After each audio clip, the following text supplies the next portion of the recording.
Hello everybody, my name is Lat Mackey and this is Sequence Break IL, a look at speedrunning, game development, content creation, and everything in between. Thanks so much for being here, watching, listening, all that kind of fun stuff. Thanks a lot, I really do appreciate it. And in this episode, gonna take a look at a conversation that was had in October of 2021, so at the release date of this episode, exactly 1 year old, and it's with Dangers and Fur. We're gonna be talking about a category extension of Super Mario Odyssey known as Talkatoo%.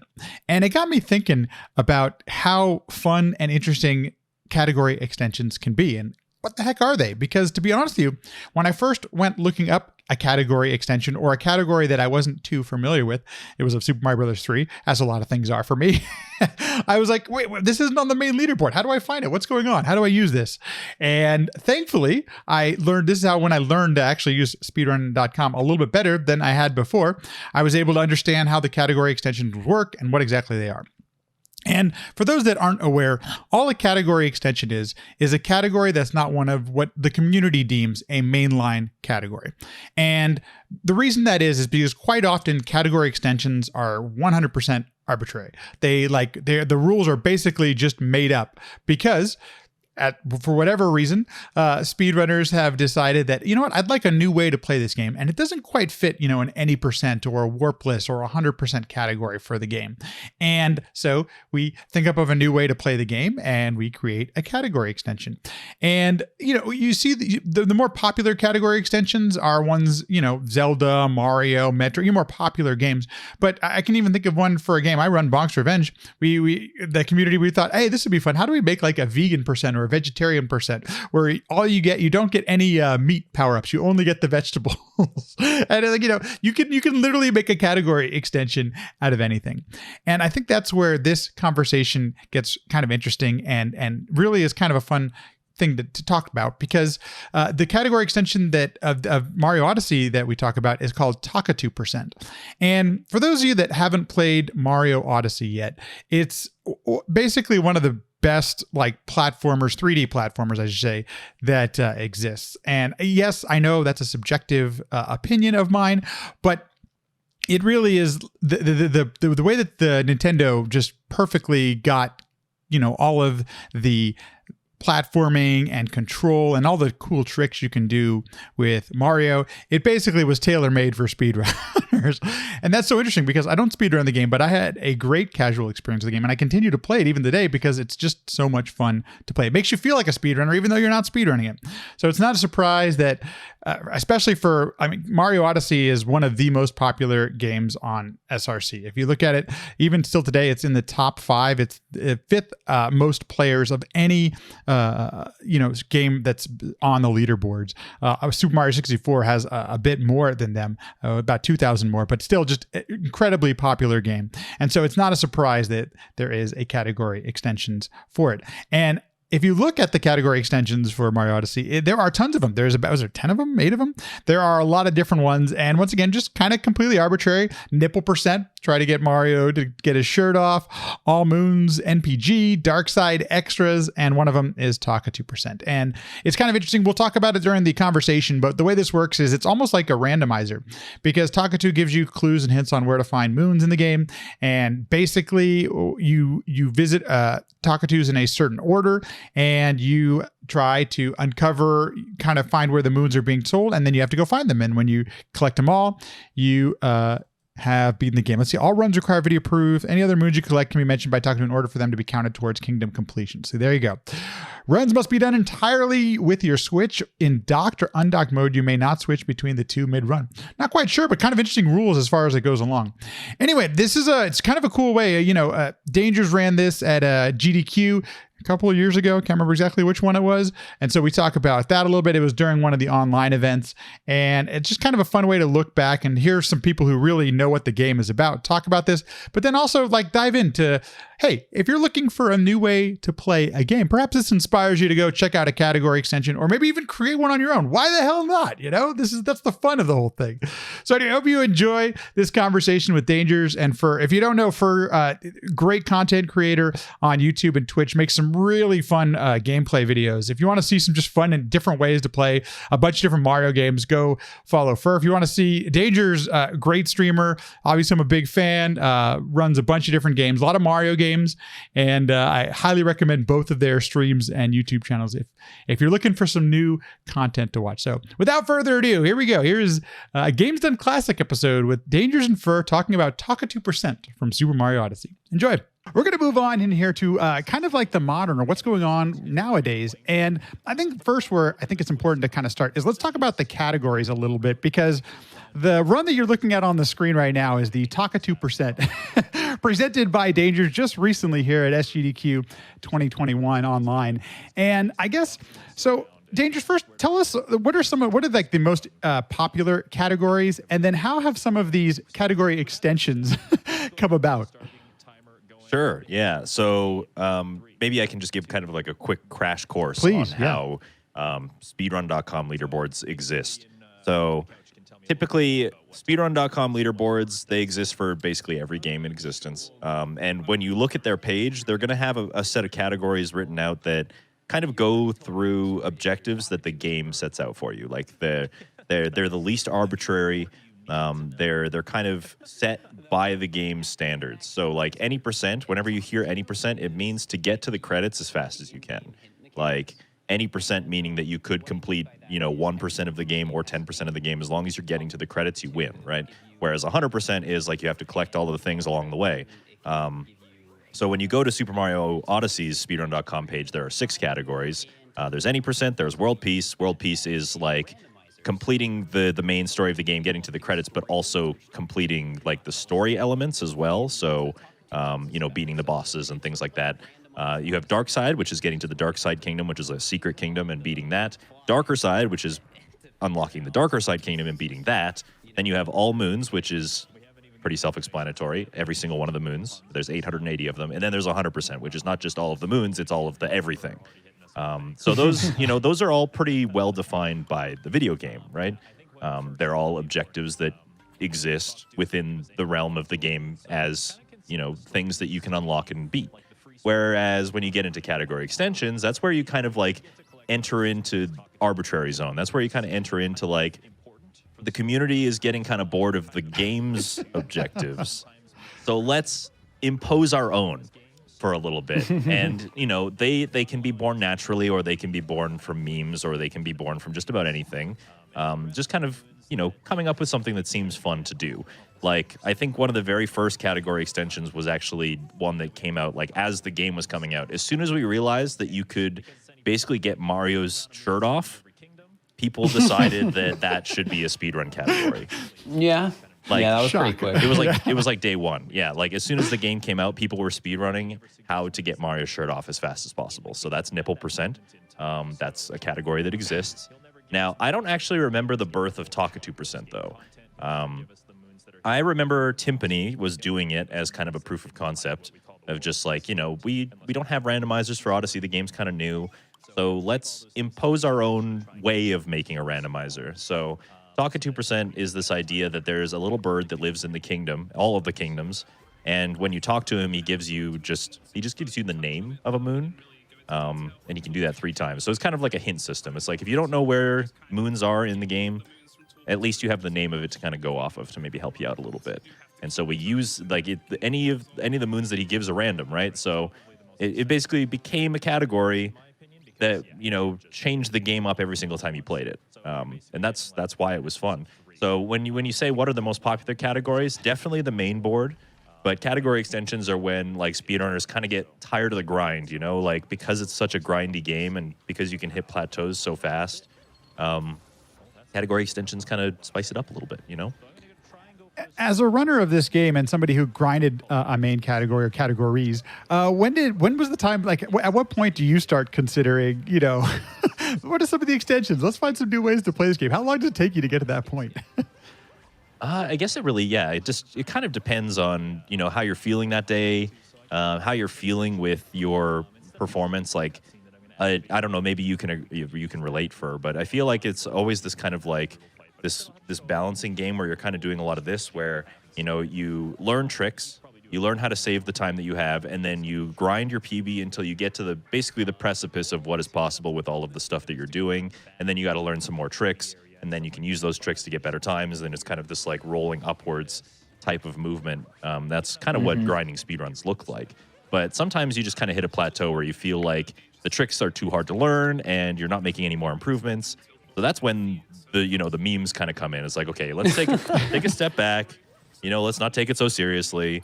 Let's just try to get Mario's shirt off for a little while. Like, can we just do that? Can we just have fun taking Mario's shirt off for a while? I think let's do that, So for me, like, I think I kind of did it as a joke every now and then.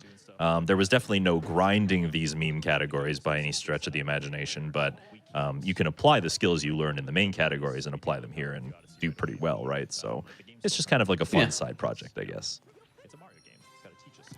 I was going to ask you, have you ever tackled, I know you're doing commentary on this run, have you ever tackled any of the meme categories yourself or try to find a different way to play the game? I've definitely done a handful of them. Like the one where you take off Mario's boxers. I had world record in one of those categories at one point. Because there's actually two of them. One of them where you're allowed to get something called Luigi hint arts, and one of them where you're not. And that basically just sort of changes how you have to get the 1,000 coins to buy the boxers and finish the run. Yeah, even though it's not a speedrun category, Fur, you also you are continuing to do some damageless stuff for Mario games as well, right? So damageless is actually in the category extensions page for Super Mario Odyssey because enough people have run it and gotten scores, I guess you could say, to where the mods of the category extension decided it would go on there. But yeah, that's like, I guess, another way you can sort of like tackle something that's like really similar to speedrunning, but still a little bit different because, you're trying to play the game at a high level, but instead of going fast, it's more about like, okay, let's see how many moons we can get without taking damage once. As a fan, I know damageless runs have been around for almost as long as speedrunning has been around, I would assume. However, I'm glad to see how popular they've become in the last, 6 months-ish or year-ish. And they keep me on the edge of my seat when I'm watching people play them because at any given time, anything could happen, especially as you get an hour or longer into a run. What's been your experience with the damageless runs? What's the challenge like for that compared to like a speed run? I feel like that's a hard question to answer because like you grind it sort of in a similar way to a speed run where like you'll, I guess, go live on like Twitch or start recording and you'll like play through the game and you'll try and like beat your previous best. But with like a damageless run versus a speed run, like in a speed run, you can make a mistake that loses you time, but you can make up for that later. In a damageless run, when you make a mistake, if that mistake is, taking damage, you have to start completely over. So while it can be really fun and exciting to tackle these runs, as you get like an hour, 2 hours, 3 hours, or like in Odyssey, my Odyssey all moons damageless time, which I've done all 880 moons damageless, is like 9 hours. Oh my gosh. So when you start getting like 6, 7 hours into a damageless run, stuff can get pretty scary. That's for sure. It's kind of like speedrunning in the sense that like if you make a mistake in speedrunning, sometimes you just hit the reset button because you're like, well, that's it, like that's the nail in the coffin. But it's up to your own judgment, I think. Like I've not done damageless stuff. But the difference between speedrunning and damageless is like damageless has a pretty set defined rule where like if you make a mistake, it's over. Speedrunning, like, it's more of a mentality based thing where like if you make a mistake, it might be over if you say it's over, but you should also just try and not give up until you are absolutely certain of it.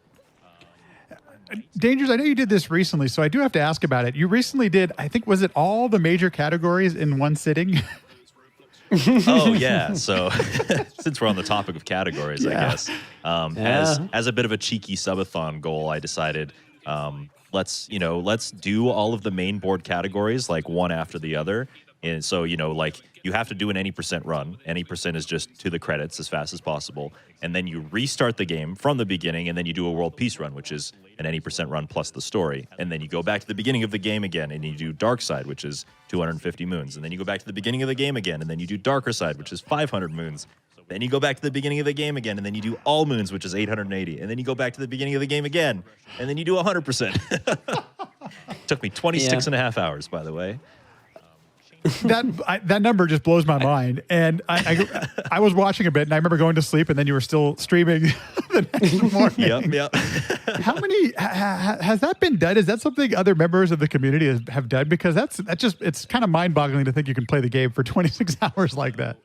Surprisingly, yes. Yeah, that is something that has been done before. And the concept of it isn't anything that special. I think like Super Mario World has a category extension category that's like 960 exits or something, which is literally just 96 exit 10 times in a row. So the concept of like playing the same game for that much time is not anything new. But with Odyssey, because there's so much content, it takes a long time. I think Timpani is a name that's come up a couple of times. Yeah. They kind of have a reputation for being a speedrunner that likes to do really long categories like that. They do things like 100% Super Paper Mario, and like they really like playing the game in its entirety. They were the first one that I know that was able to complete the main board marathon. And yeah, it's like same thing. It's like, you know, it wears you out because you're like, yeah, you know, it's a new experience every time, but man, like that's a long time to be gaming. So Definitely is a long time. Well, I'm glad you brought it up too, because it's like the 100% category itself is around 9 hours, I guess, at this point. And just to play this game, and especially with all of the tricks and things that exist in it, the 100% one of the things I find fascinating about watching the 100% category is that you're still doing all of the movement tech, all of the things that you have to do in a speed run, yet you're collecting everything in the game. And that seems really challenging, to say the least, to keep it up at that level for, you know, the world record's 8 hours and 43 minutes, but a lot of runs, 9 hours, 10 hours, things in that range. So well, that's actually kind of the beauty of like other categories in general. What you say about like having to maintain this optimization level for other parts of the game. I think that's what makes them so appealing. You know, I think it's really easy for people to get attached to like the shortest version of the run. Like any percent is really popular because it's like, the concept of getting to the credits is really easy to grasp, but it's also a pretty direct line. Like, you know, any percent is you are following this exact line, and it doesn't stray from that. You don't get to see very much of the game outside of that line, right? Like you kind of got your blinders on and you're just doing what you need to complete an any percent run, whereas an all moons run is everything. Like you still have to use your movement tech, and you still have to use your game knowledge, and you still like, there are all of these like little tips and tricks and like little facets of the game that a lot of people don't get to see because all they see is any percent, right? And that's why I like those long categories so much. That's why they're so charming to me, is because like this game can be made fast for all of the slow stuff too. And there's a lot of really cool stuff to show off. You just don't get to see it unless you play those long categories. So that's I think the benefit of making other categories in the first place, is because you can enjoy the game in different ways and still go fast. So true. As I'm looking at the leaderboards, you're just above Timpani with an 856. How long were you grinding the category, especially when your run is 9 hours? How long do you spend with that? So, I don't think I would ever say 100% was like the main sort of speedrun I was approaching with Odyssey, but there was a long time where I was approaching all moons as the main thing, which is, you know, it's sort of like 100%, but you don't have to get like everything. You just have to get all the moons. So like people usually lean more towards running that as opposed to 100%, partially because 100% has a lot of coin grinding in it. Like that's the main reason it's like over an hour longer than all moons. Yeah. Because you have to coin grind for like an hour plus in the run. Because all moons gets about like 75% of the purple coins in the run. So most of them. So yeah, the only real, like the major difference is buying all of the coin outfits that cost a lot of money. So yeah, there's a lot of coin grinding. So people typically, what they do is they'll grind all moons. Like if they're gonna grind anything, they're gonna grind the 7.5 hour category, and then 100% is kind of just an extension of that. Yeah, exactly. A lot of the like 100% runs or even world records I got, I never really felt like they were very good compared to the all moons runs, just because I had so much more fun running all moons compared to 100%. Because while doing the long runs or like the full 100% can be fun, it's just the coin grinding is not fun. So I really didn't like running that category much more than like a few days or something like that, and then I just get back to all moons because when I was grinding that.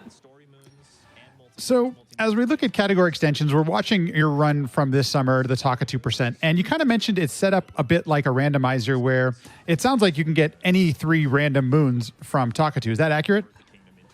More or less, yeah. I mean, there's a couple of restrictions. The game is kind enough to, because we're talking about progression in this game, and like you can achieve world peace in a kingdom, which is basically like beating all the bosses.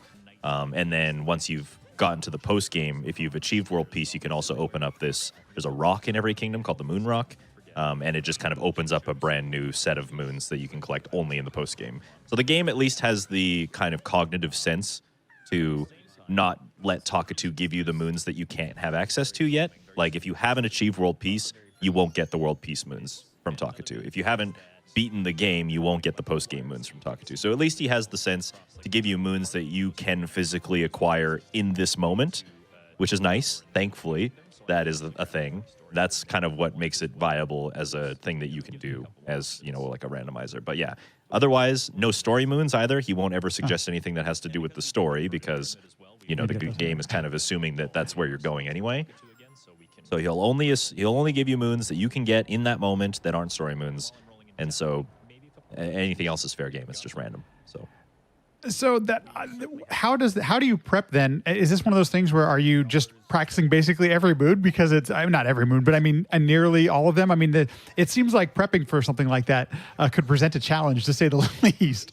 Yeah, see, that's where like the category like this has nothing to do with like practicing your movement from point A to point B. It has everything to do with like you having recall on what the game is all about. Like having, if you know what all the moons names are and you know how to get there, you're going to have a much easier time than if you only do any percent runs, for example, right? Like Talkatoo and randomizers in general, I think, are more of a test of your knowledge of the game than they are of your ability to like precisely do it, if that makes sense.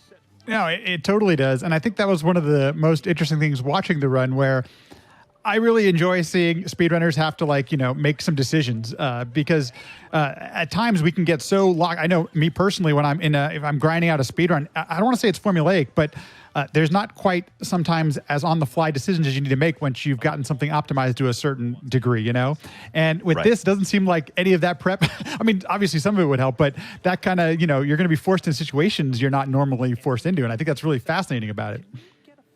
Exactly, yeah. Like, I think the only real improv that you need to do if you're a regular speedrunner doing your regular daily grind is if you have to make a backup decision that you have never made before.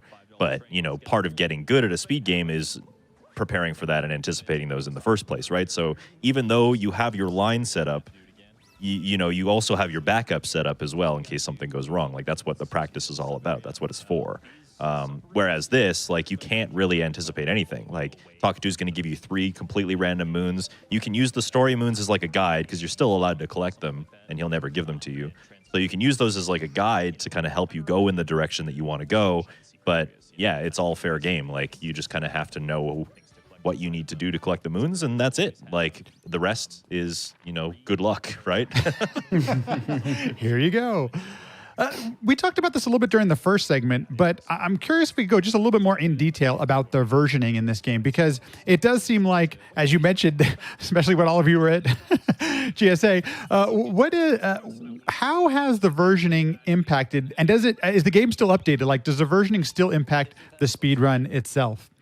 Oh, there's quite a history about versioning in this game. Since definitely is. A little bit of it happened before I started joining. So, 1.2 came out, I think, in March of 2018, and I wasn't playing the game yet. So maybe you have a little bit better of an understanding than I do. Oh man, there's so much that has happened with just the whole versioning thing of this game.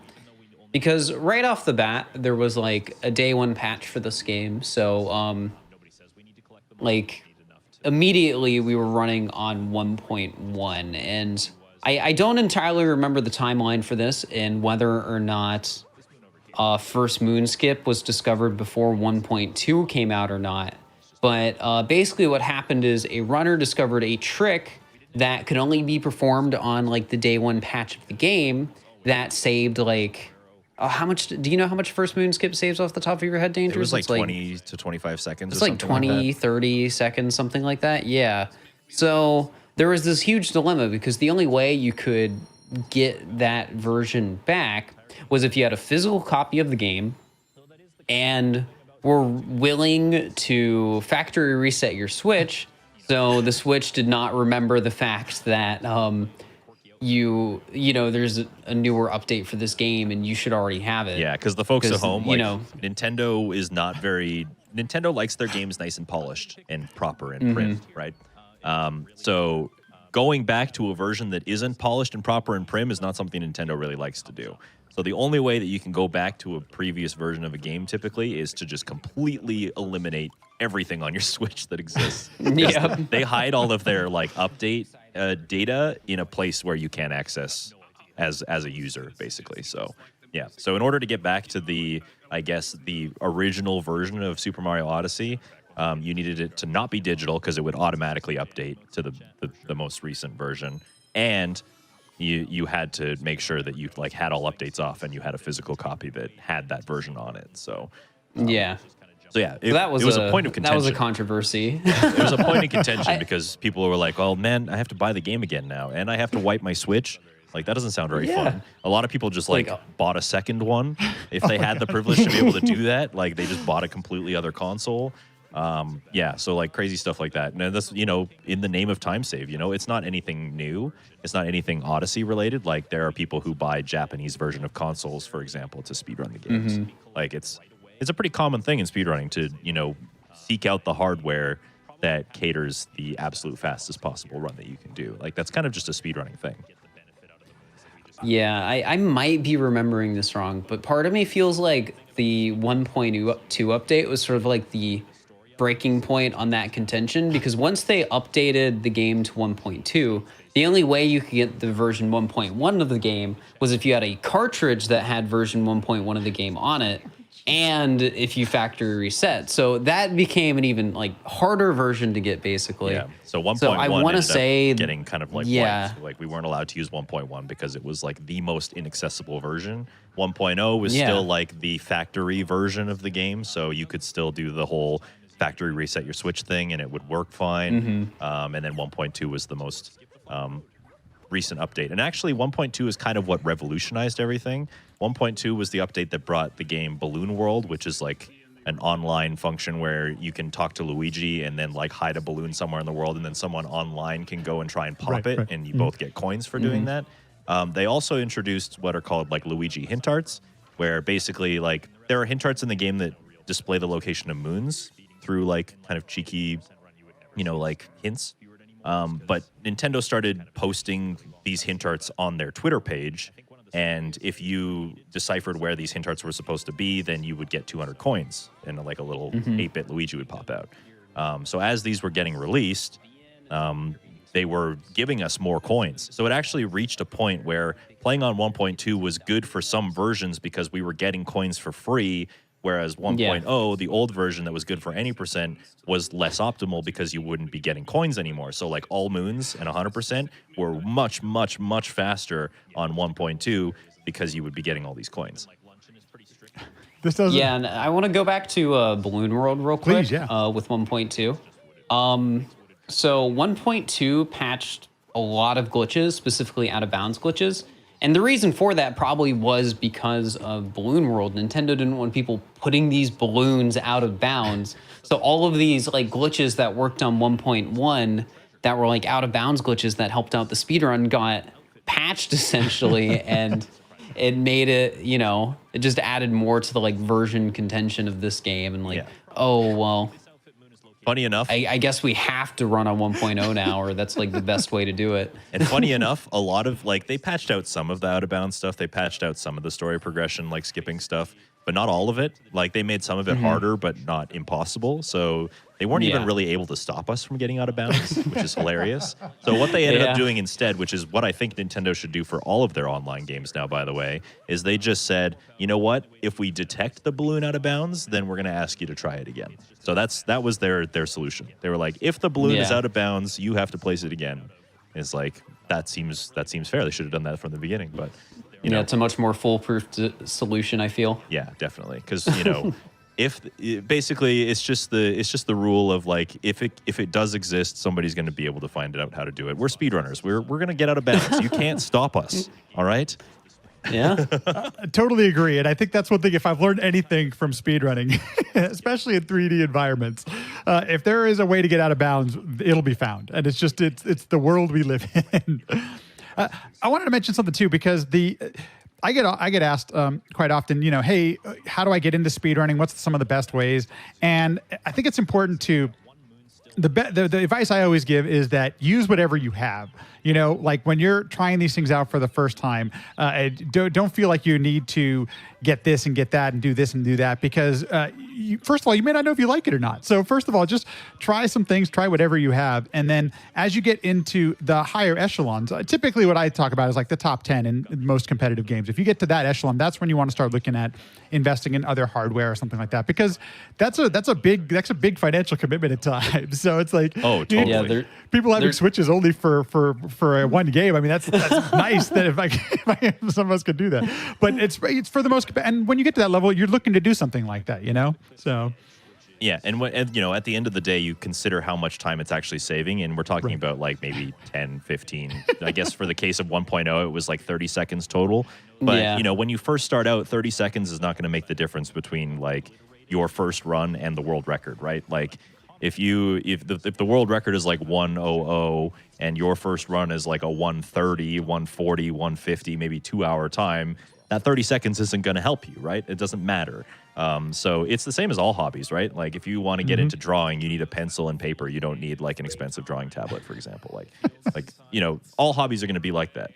There are even things that are for complete free that I wouldn't recommend doing right off the bat. Like playing this game in Chinese is the fastest way to play the game, but if you don't know how to navigate the menus, you're going to get frustrated because you're like, well, I need to reset my run, but I don't know how to get there because I'm in Chinese. So like start your speedruns in English and then switch over to Chinese when you remember the menus, right? Like definitely, you know, do what is available to you and what's easiest until you can kind of graduate into that when you've actually put some passion into it, right? I wanted to ask you about that, Dangers, because I noticed that you played this run on the English version, and I was curious why that was chosen. And you know, because first run, I believe you were playing the Chinese version or the Japanese version. Was it Japanese or Chinese? I can't remember which the text was on. But there's a story to that. We'll get to it in a second. Yeah, go for it. Yeah. So honestly, the simple answer for this run in Talkatoo, I play in English because I can read English. Talkatoo is a bird that literally speaks whatever language you have set, right? So if he's giving me, like you can see right here on the screen, a treasure made from coins, if that was in Chinese, I wouldn't know what moon that is, right? So the reason that we play Talkatoo in English is because I can read it. So you would play in whatever your local language is, right? Would it be faster to play in Chinese? Technically, yes. But until I learn Chinese, I'm not getting that time save, you know what I mean? So when it comes to having to actually understand the game, you know, you're kind of limited by that, right? But so Japanese is probably the language you saw Fur and Nicro playing in the last run. It definitely was. It definitely was. Because back then, people thought it was still the fastest. So it was very weird. We must have done like some preliminary language testing and just decided outright that, yep, Japanese is the fastest. Chinese is the fastest for the first 3 kingdoms, but we're not going to test past that. We don't need to. We just know that Japanese is the fastest. That's all. It wasn't until like I think early 2020 or something like that we decided to retest all the languages, and it was like, so we all got bamboozled by that. It was like, oh, thank you for the free second of time save that we've all been completely avoiding, and it's so funny that speedrunning happens like that, right? Like something sitting like right out in the open that we all just take for granted is just, you know, shatters our expectations of the game completely. So I think running in the 2D section as Bowser was one of those things. Yeah, true. Because if you look at some really early speedruns of Super Mario Odyssey that are like world record level, and I mean like really early. I'm pretty sure people were not running in the 2D section as Bowser at the very end of the speedrun. Because they didn't know you could. Yeah, and that's like such a simple thing. Just press Y on the controller and you'll run, but no, speedrunners just weren't really doing it. So, yeah, that happened. It never ceases to amaze me how sometimes, the most obvious, maybe not the most obvious, but something so obvious can take some time because we're especially as a speedrunner, you get so focused on something, right? So, you got movement, or whatever it might be, or learning a new route or whatever. But sometimes, hey, the most basic things, let's just check the language. Let's see what that does. Who would have thought? Let's talk a little bit about this run, Dangers. Anything that was a bit unexpected, or what was some of the highlights for you as far as your run here being performed? You're honestly asking this question at the perfect moment because what you're seeing on the screen right now is my visit to the deep woods, which very famously got out of hand very fast. I needed to get this moon called Treasure Made from Coins, which you need to find the coin coffer and you need to feed this plant 500 coins. But I had roused the suspicion of the dinosaur, so the dinosaur was like chasing me around the kingdom while I was trying to do this. It was very like, have the Benny Hill theme going on in the background kind of moment. It was great. So that obviously stuck out in my mind a little bit. But, you're at the whim of the RNG in this run. So you're just kind of like, what moons am I going to get? And when I went into this run, there were a lot of moons that I wanted to get because I was like, okay, it'd be really cool to be able to show that off. I hope I get that moon. Like, this trick is really cool. If they give me this moon, then I get to show off this trick, and I'm going to feel really happy about it. So there were a couple of moments like that. I think I got I Feel Underdressed in Lake Kingdom, which you're going to see coming up pretty soon here. Lake Kingdom is right after Wooded. It's just like a clip into the wall. So, like, whenever I go into these showcase runs, it's like, especially if it's random, I guess, it's like, what can I do to showcase this game the best that I possibly can? Like, this doesn't need to be a world record speed run. This just needs to be a run that impresses people by showing off what it can do. So, I think that this run did a really good job of that, I think, because, I ended up getting some good RNG, not necessarily because the moons were fast, but because they were cool to show off. So. Totally agree with that. And I wanted to ask you about, doing this from your home where you live, because one of the things I personally, I miss being around folks and seeing people. One of the things I mention on this show all the time, but that one of the great things about a GDQ is that a lot of times it's a big hang for all speedrunners who don't see each other during the year. We get a chance to all hang out and talk about and play the game that we love or whatever, this and that. It's a really good hang. And that kind of gets lost a little bit in the online version. But in the online version of GDQs, we get to see things we might not normally otherwise get to see, and people get to participate who might not otherwise get to participate. Because now that you've done a couple of these, how is the online experience for you? And does that feel any different to you? Well, the online experience, like, I have a couple of marathon runs under my belt now, and they've all been online. Like, unlike Fur, I haven't actually had the experience of being able to do a run in person yet. I really hope that opportunity does come one day, knock on wood. But right.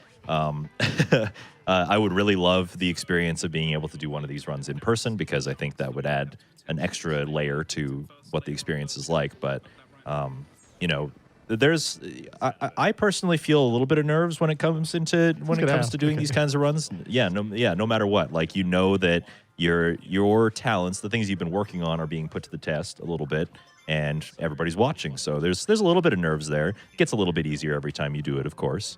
But yeah, it's all just kind of about putting your best foot forward and just showing what you do, and the people that are there are watching because they're interested. So. You kind of keep that in mind, and you're just like, yeah, that's fine.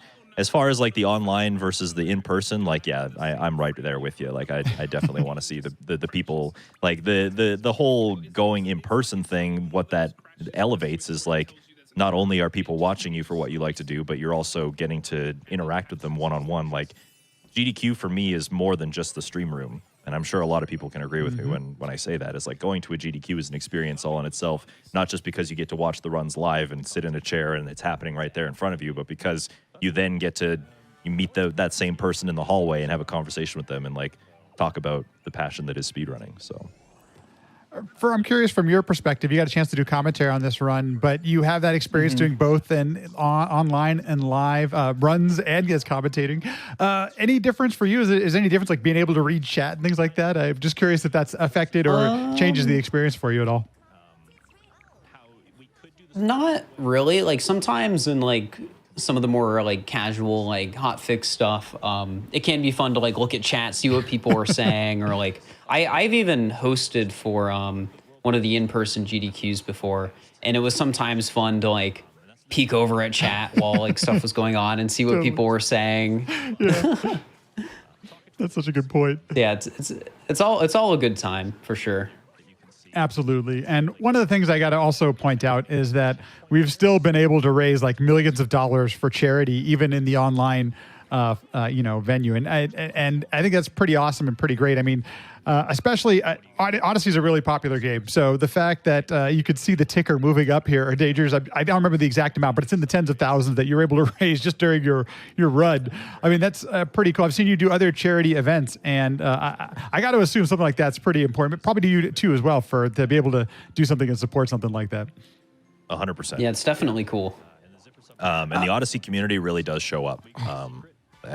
In my experience, like obviously the speedrunning community, when they rally behind GDQ, they do a really good job of like, raising the funds like in the millions, literally in the millions every single time they host one of these major events.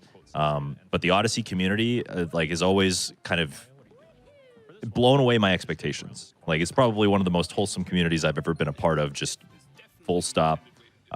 Whenever there's a charity event and Odyssey is featured, the community shows up and goes above and beyond. I remember going to PAX Australia for my friend Tom. She had a run there.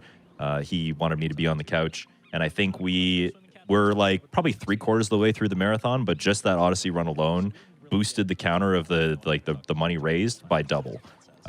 It was wild. It was sensational. Like the Odyssey community just like goes above and beyond when it comes to these charity efforts, and it's heartwarming stuff. Like I don't know what else to say about it really.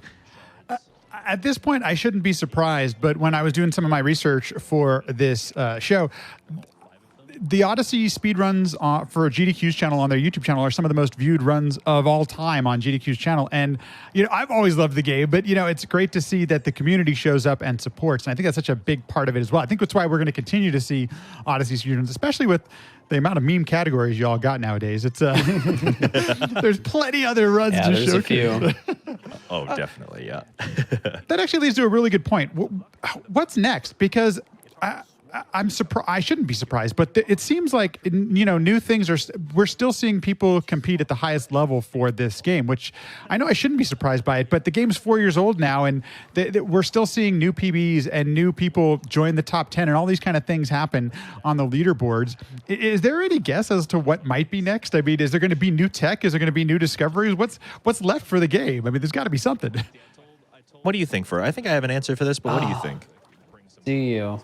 What's next? I mean, that's a really hard question to answer because with speedrunning, you really never know what's going to happen because, like, literally anything could happen. Like with this game, everything that's happening right now is just like the movement and everything is just getting so optimized. I guess when you ask this question, what I'm thinking about is like, what's going to be the next discovery for this game? Because I feel like there has to be something. Like with other like popular titles on the Switch, like Breath of the Wild, it feels like they're discovering like crazy new tech every like few months still. Right. But yeah, I feel like there'll probably be some discovery. I just don't know what yet. That's just it, right? I think that Odyssey is a relatively new game. I think we're approaching 4 years now. It's just about to have its anniversary again here. So yeah, 4 years. And it's begun to settle into that kind of territory that Mario games settle into, which is we've discovered what the most optimal way to move and what the most optimal tricks are in basically every scenario. And you have a bunch of really optimized runners who are trying their best to emulate what that perfection looks like. And a change in the run, like a huge time save in the run, isn't really going to happen in the any percent category anyway, unless something's discovered. It's just a matter of time when, like Super Mario 64 literally just discovered a clip like last week. And Super Mario 64 as a game is 25 years old. So like anything is possible. Anything can be found. It's just a matter of like, people pushing the right buttons in the right places to figure it out. So it's, I'm not scared about like the game dying. It never will. Never, like, that's just not how speed games work. But I think that if you are looking to maybe push the boundaries on something right now, if you're not a top runner in any percent, the categories that are changing the most are the longer ones, because they're the ones that have more dynamic pieces, especially in a game like this. Like I said, it's like connecting the dots, right? When you have 880 dots, that's a lot of like variance. That's a lot of like, well, what if we do the dots in this order instead? It's like, oh, we just save 5 seconds by doing that, right? So if there are routing changes, if there are discoveries being made, they're happening in the longer categories because there's so much shifting around in those categories to make them different. And just like, I feel like a routing change in All Moons happens like every month or so, just because there are some dedicated people who are playing that very complex game of connect the dots and are finding new things all the time. So it just depends on what category you're dealing with, right? Right. And I think your comparison to Mario 64 is really a good one, because I think Mario Sunshine, all of like the 3D Marios basically, where it seems like there's always going to be a way to optimize some of the things you're already doing. I think that's the reason we see so many of you continue to grind the game, because the thing I hear quite so often all the time after a world record or PB or anything like that is, well, I left some time on the table with this or with that and this, which is, as a viewer and as a fan, it's like, it's almost unbelievable because you don't believe the things you're seeing.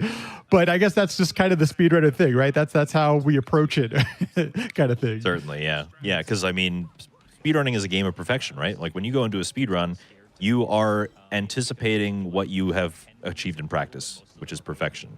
Like anything deviating from that line that we were talking about is considered a mistake, right? So that's how speedrunners look at their runs. And so that's whenever you like see a world record speedrun submitted on speedrun.com, it'll usually be like, oh, there was this mistake and this mistake and this mistake and this mistake. It'll be like almost like a grocery list of things that went wrong. Right. And they're just kind of calculating like how far away they are from perfection, right? So, they're in that regard optimizing, like you will never have a perfect run. Right. Like there are games that are getting pretty close, but those games are really old. Super Mario Brothers is 35 years old, and they are within like half a second of tasks now. It took them that long to get that far away, right? Like decades, yes. Even the most perfect games are still not perfect, and they never will be, I think. So that's kind of the beauty of speedrunning, right? Such a great point. And there's something I did want to hit before we start to wrap this thing up. And I think this is an important aspect to this whole thing as well, because your point, the speedrunner brain is that, oh man, it's not perfect. It's not perfect. There's better things I can do. Both you and Fur have taken time away or, put the game down for a bit here and there. Fur, I'll start with you. What led you to finally take a break from the game? And do you plan to return ever? I mean, is it a game that you're ever going to put down type of thing?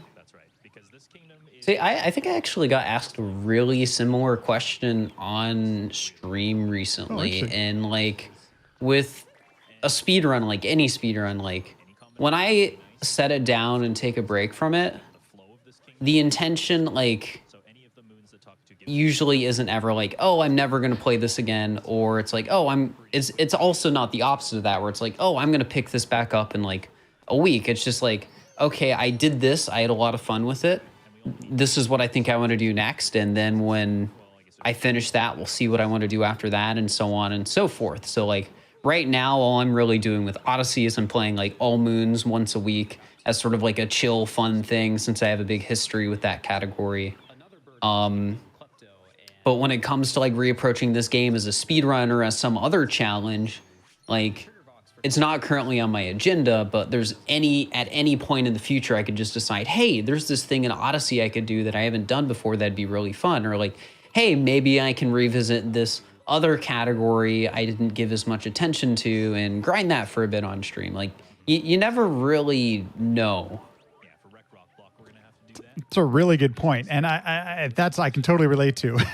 Even though I may take a break from a game, you never really. It's tough to put a game down, especially when you put so much time into it, right? I mean, at this point, the amount of hours you put into the game, can't even probably. Can you even take a guess? I mean, it's thousands, right? Probably like 5,000 or something. It's high. It's up there. Dangerous, how about you? I know you've been playing. It's been really fun watching you play Galaxy recently, but same question to you. Yeah, I think, at the end of the day, you have to remember that you're still playing games, right? You're still, the objective of this all is to have fun. And I think that part of what makes you realize that you need a break is that you get caught up in it becoming more than that. You kind of put more importance on it than it being a game anymore. A lot of people get burnt out, right? That's kind of like the main reason that you might see somebody step away is because they have pushed themselves into that, like, we were talking about the perfectionist mentality where like you're keeping track of your mistakes and stuff like that. If you let yourself go down that path and you kind of put your blinders on and that's all you're thinking about, that can become toxic for you after a while, right? So a lot of people tend to take breaks because they are forcing themselves to a point where it's not fun anymore. They just lost the passion for it, right? And you don't want that to happen. And there are lots of ways in my experience anyway, to kind of mitigate that from happening. So, different categories is a great idea. Like if you've pushed yourself to a plateau in any percent, take the skills that you've learned at any percent, apply them to world peace, boom, you're getting PBs again. That you've refreshed that kind of excitement in yourself again, and you're still playing the same game. You're just applying your skills differently, and that's a great way to kind of rotate through and keep it feeling new. And in my case, playing new games, right? Like one of my goals is to be good at all the Mario games eventually, right? I think that's I love Mario. It's resonated with me ever since I was a little kid, and I love the games to pieces. So the best way that I can kind of show that to myself is by getting good at them all. So change games, right? Change games, change categories, keep it fresh, keep it fun, right? So it's not necessarily, I feel like a lot of people have this kind of perception that like you get it to a point where you absolutely hate it and you never want to do it again. It's like, it's not that. It's just like, you just want to keep having fun. At the end of the day, you just want to keep having fun. Will they come back to Odyssey 1 eventually? I mean, if it's in the cards, if Odyssey is fun, and every time I do a showcase like this, it always ends up being fun, and I'm like, man, I really want to get back into that grind. Like I kind of miss it, but you just gotta keep it going at your own pace to keep it fun. And to that point, I think a good shout out to make as well is that if let's say you've played through Odyssey and you're looking for a new way to play it, look at all these different categories, look at the speed run. I got to tell you, as somebody who still hasn't collected all the moons, but would like to at some point, just the idea of, the Talkatoo sounds like such a fun category, even just to do casually, because it's kind of a different way to play through the game. And I think that's, if you still enjoy the game like I do, like I just love moving around Mario in this game. Nothing feels like Mario in Odyssey. And don't get me wrong, I love Mario 64. I love 3D World. I love all these other Mario games, but nothing feels like this game does. And so there are many different, unique and different ways to play the game. And this is just another aspect of speedrunning it with all these different categories is one way to do it. Absolutely. We've hit quite a bit. I think we're going to call it there. It's been so much fun going through the history and reliving the whole 4 years that has been Mario Odyssey speedrunning. Fur, why don't we start with you? Where can people find you, and what are you doing nowadays on your stream? So you can find me at twitch.tv/fur_, and most recently I have been pursuing the challenge of beating Super Mario 3D World damageless. So I've already done damageless Odyssey, so I've been trying to do the same thing with 3D World, where I collect all 380 stars without taking damage. And currently my PB is 347, which means I only have 2 levels left in that run, but I unfortunately took damage. But yeah, we're getting really close, so I'm thinking like any day now it could happen. You never really know, but that's sort of like my main stream sort of speedrun challenge project I've been doing recently. Yeah, he's on the precipice, like it's going to happen any day. I watch every day. Yeah, we're really close. I'm hoping it happens. 347 is like heartbreaking. Oh my gosh. How long was that? How many hours was that in? It's not as long as All Moons damageless, but that was like 4 hours and like 40 minutes into the run or something like that. 347 means you're like a couple levels away from World Crown, right? Oh man. It's in World Crown. Oh, you were in World Crown. Oh, no. Yeah, so I was in the second to last level I had to do. It was the Mystery House in World Crown was the level I took damage on, and then after that was Champions Road, and that's the last level. So, Dangers, how about you? Where are you at, and what are you playing recently? Twitch.tv/Dangers, just like it's written on the screen. And I do a little bit of variety, but primarily Mario speedrunning. Mostly Galaxy lately. Like I said, the main goal being get good at all the Mario games, so I'm kind of tackling them one at a time. I was doing the any percent run for Galaxy for a while. I broke into the top 15 just recently, so I've switched gears and I started doing 120-star runs, which is about a 6-hour speed run. And I love Galaxy. Galaxy, like, it might be the slowest paced 3D Mario game, but what you do just like breaks the game so fundamentally. It just like bends your mind in a way, and you're just making a joke of this game, and I love that so much. So that's what I'm doing on my channel right now is 120 Galaxy speedruns. I got to tell you, just as a fan, when I'm watching you and others speedrun that game, it looks like you're honestly trying to like just off yourself so often. You're making these jumps into things that look like you're just going to die. In some cases, we literally are. In other cases, yeah, it's like, wait, the level's over. Oh, I see what you're doing. You're just skipping the whole thing. Great. Pretty great. One more quick question, and Dangers or for you can answer this one. Where could if people are interested in this game and they want to start, we've talked about the community so often and how wonderful and great it is. Where is a good place for people who are interested, want to get involved in the community, to maybe learn the speedrun? What's a good place to go for that? Burr, you want to?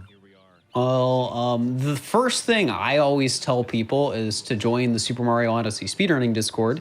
I feel like almost every single speedrun community has a community Discord at this point, yes. And it is a great way to get involved, find resources, and stuff like that. But if you want like a more specific, like, hey, where can I find some resources for learning categories in this game? Well, there's 2 really good tutorial series out there. There is one by Tomshi, which is a bit more modern and was made more recently. That is an any percent tutorial, and I think Tomshi has some other really good tutorial content on his channel for this game. And then there's also an older tutorial by Small Ant, so if like Tomshi's tutorial isn't working out for you, you do have that second option as well. And then there's like all these other miscellaneous tutorials that have been made throughout the game's existence that you can probably find just by like asking people in the Discord. Like, I have a random tutorial that I made on a seaside route that still holds up pretty decently today. So yep. There's just so many resources in this game. If you want to learn to speedrun Super Mario Odyssey, join the Discord. Heck, you could probably just tell people what you're interested in, and they could probably shoot you in the right direction. Absolutely, yeah. Like the speedrunning communities have always been about collaboration. There is an element of competition because there's a leaderboard and you're trying to get up on it, but like it's not about trying to like one up your neighbor. It's not trying to like rub it in their face or anything. Right. Like no speedrunning community that I know of operates on that faction. Like it's all collaborative. If a discovery is made, usually there's a community that you can share that with, and everybody can kind of build on that. And it's it's helping each other pull each other up. And I can't really think of a different way to express what speedrunning community at large is all about, if not that. And Odyssey just so happens to be one of the biggest ones. So you're in the right place if you don't know a speed game and you're like, I want to try something, I just don't know where to start. Like Odyssey is probably a pretty good place to start because of just how expansive the knowledge is and how many people are willing to help. Thanks everyone for listening and watching. If you're enjoying the podcast, please feel free, subscribe, leave a comment, all that stuff people say at the end of a video. It honestly all goes a long way to help the podcast. Thank you so much. If you want to join us on Discord, we chat mostly about food, but occasionally we do talk about the stuff that's in the podcast. The link is in the show notes or in the description. Feel free. Come on by. Join us. If you want to follow on Twitter, Sequence Break PC. Sequence Break PC. I post when I go live. It's kind of not at a set time, so if you want to see the live feed of the podcast, feel free, follow there. And finally, if you want to email, podcast@sequencebreakpodcast.com. Sequencebreakpodcast.com is also where you can find the backlog of all of the episodes. It's also on YouTube as well, so feel free, join in, have some fun. Thank you so much. I will see ya in the next one.